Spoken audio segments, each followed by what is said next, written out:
নমস্কার। আজ লাউ ঘন্ট হচ্ছে ইলিশ মাছের মাথা দিয়ে।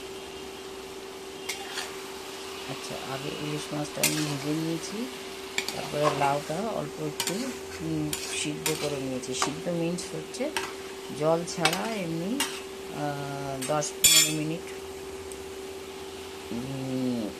গ্যাসে জাল দিয়ে নিয়েছি, তাতে কিছুটা জল ছেড়েছে।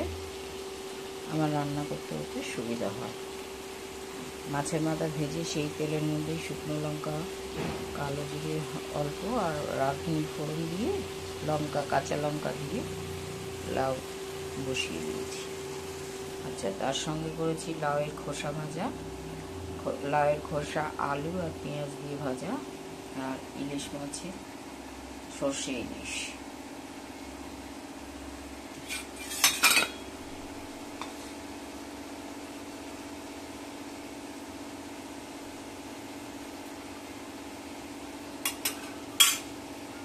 সর্ষে ইলিশের কালারটা দুর্দান্ত এসছে।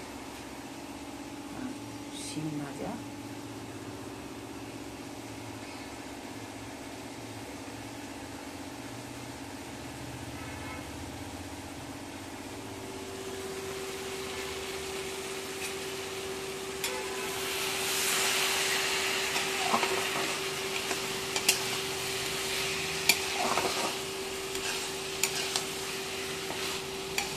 এই লাউ দিয়ে ইলিশ মাছের মাথা দিয়ে খেতে কিন্তু দুর্দান্ত হয়।